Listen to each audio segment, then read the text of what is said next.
Hey YouTube, welcome back to the channel. I am the GI Car Guy. My name is Jason, and just want to say thank you so much for being here, for checking out the videos. Appreciate your support in the last one. I really appreciate that. Thank you so much.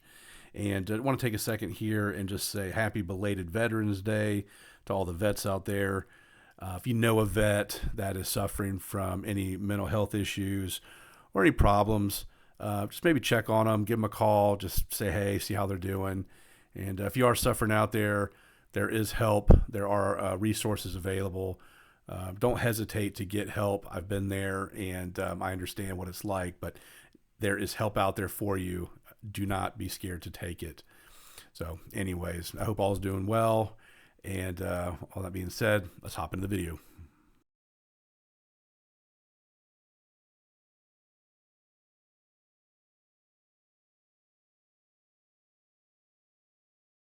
John Hennessey and the engineers at HPE have made a name for themselves over the years for creating absolutely Franken-monster mutant vehicles.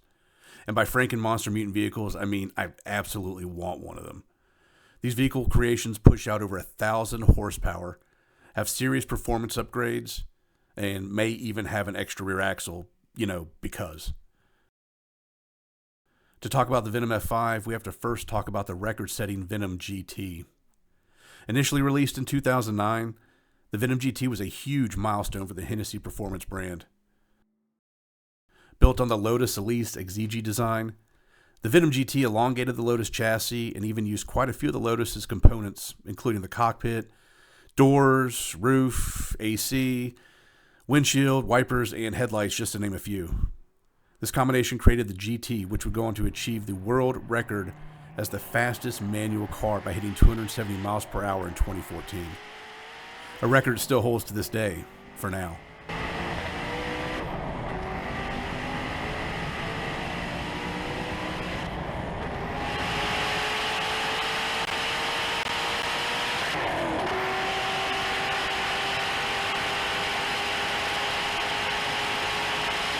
Some of the notable specs on this car include 0 to seconds, 2.7 0 to 105.6 0 to 105.6 and the quarter mile in 9.92 seconds at 160. It had a twin turbocharged V8 that delivered 1,000 run-of-the-mill horses, completely run-of-the-mill horses. It was made into a gated manual. All this in a package that weighed less than 2,800 pounds. Only 12 of these were ever made.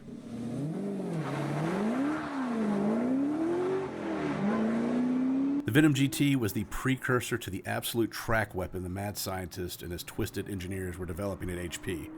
They dropped the engineering. Just HP. Enter the Venom F5.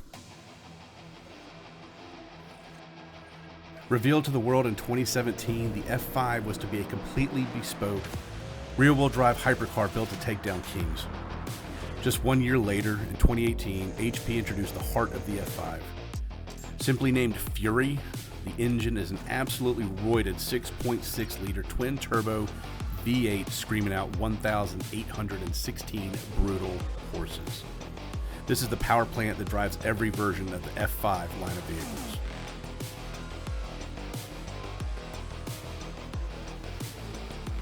Beyond the ridiculously OP motor pushing this thing, what really makes this car look and perform the way it does is the extreme attention to detail.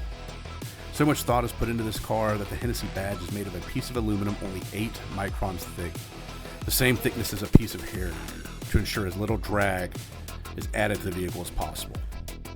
The body itself is a work of art, stunning yet efficiently functional. As one would expect from a machine like the F5, the entire monocoque and body are crafted entirely from carbon fiber.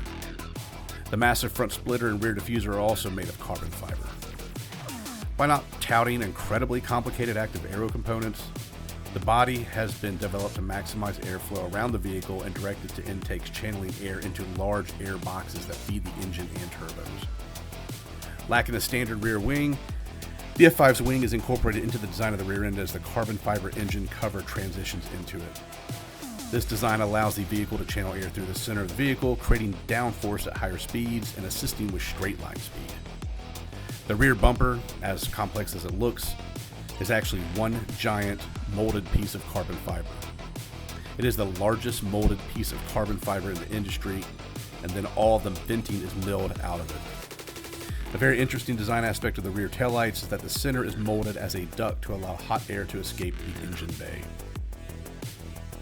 The interior of these monsters has also been meticulously crafted. While very clean, organized, and beautiful, it's very minimalistic. Highly functional, the interior has everything the driver needs right on the steering wheel. That in itself is designed like the yoke of an airplane to give the driver the clearest line of sight possible. The dash has no buttons on it anywhere, a very unique design feature in the car industry for sure. There are high quality leather accents wherever the passenger engages with the vehicle, but other than that it's essentially titanium and carbon fiber. If I have to say the word carbon fiber again, I might jump off a bridge. Made of that material and leather padding, the seats weigh only 7 pounds each and are said to be quite comfortable. As far as the normal fanfare of technology most manufacturers try to cram into their new hypercars, the F5 is very minimalistic when it comes to this as well. This car is meant to be driven and have a very visceral experience between man and machine.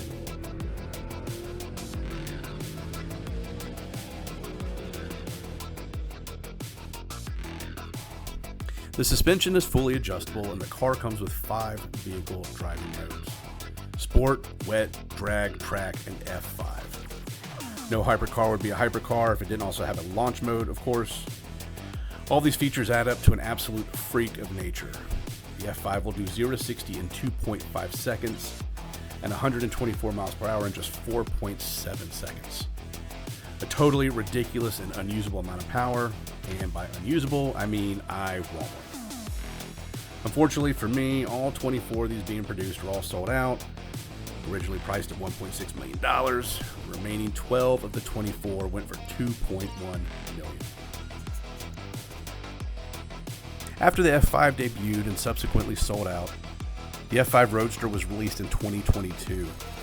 The obvious change is the removable top. Made of you-know-what, the top only weighs 18 pounds.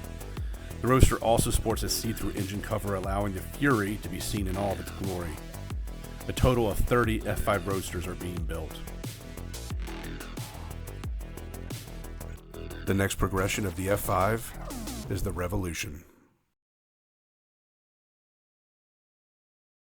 A hyper-focused track version of the F5. The Revolution shares much of the same DNA as the F5, but has had the aerodynamics thoroughly reworked. The suspension has been tweaked, a greater emphasis on heat dissipation, and new digital telemetry data points in case you aren't sure how demented your Venom is while destroying tracks. Or just showing off to your friends. The addition of the canards to the front corners of the vehicle help divert air over the front wheel arches, while also helping create downforce for the front end. This makes the front end feel more stable during mid to high speeds. The very obvious change in the Revolution is the large race spec wing mounted to the rear apron. It isn't an active wing, but it is adjustable depending on the preferences of the driver. I really like the addition of the wing on the F5. I think it truly finishes the look of this vehicle and unabashedly says, I'm going to do bad things to this track. Those are its words, not mine. The Revolution will be available in coupe and roadster configuration. Not much is different between the two versions other than the obvious 18-pound removable carbon fiber roof. Damn it. Rounding out the variants in the line of F5s is the Venom F5M. Built on the same platform, the big difference with the F5M is the addition of a gated 6-speed manual transmission and the giant 55-inch dorsal fin integrated into the roof-mounted air scoop. Hennessey wanted to create a Venom that delivered the ultimate physical driving experience. This means the shifter, gearbox, and transmission are connected mechanically without any electronics to interfere with gear shifts. Personally, I drove a 5-speed manual for about 14 years and love the idea that putting a manual into a 4-wheeled beast like this was something they wanted to make a reality. Because honestly, re-engineering a car like this to receive a manual gearbox costs real money to do, and they did it. And Mr. Hennessey, though I will most likely never get to drive one of your cars, I appreciate that, sir. The center transmission tunnel has been redesigned to allow the perfect placement of the billeted aluminum shifter. The few knobs, vents, and toggle switches were relocated to allow for the shifter. Each F5M will have its own unique livery, and once a combination was picked on the HP configurator, that combination of colors can no longer be selected. It is removed forever. This ensures exclusivity and one-of-one vehicles. The F5M started at $2.65 million, and all 12 being created are already spoken for. Production is currently starting on these. Alright, so let me wrap this thing up here. I know this video is a little long and I apologize about that. There's a lot to talk about when it comes to the Hennessey brand. I really do love the way these cars look, and by love, I mean I want one. I think the exterior is beautiful, but not in an overly refined way like a Ferrari, more like a Pagani, in my personal opinion. It's more brutalistic, and everything on it is engineered cohesively to set records. So many super and hypercars these days have such an abundance of technology. It really makes them feel like something more than just a car, which is what it is, albeit a very fast one. The minimalistic interior and driver-focused features allow the driver to just drive. It has what it needs to be an extremely competent hypercar, but it puts the act of driving almost solely into the hands of the driver, and that simplicity of man and machine really resonates with me.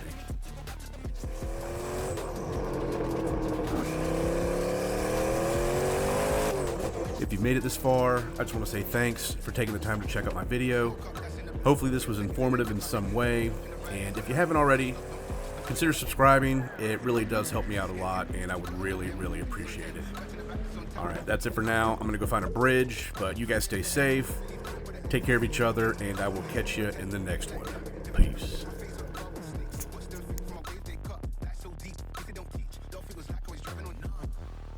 Anybody even listen to this kind of shit anymore? What do you mean? This isn't real music. Hip-hop is dead. Dead. Nobody knows how to make real music anymore. Dead. Dead. Dead. Dead.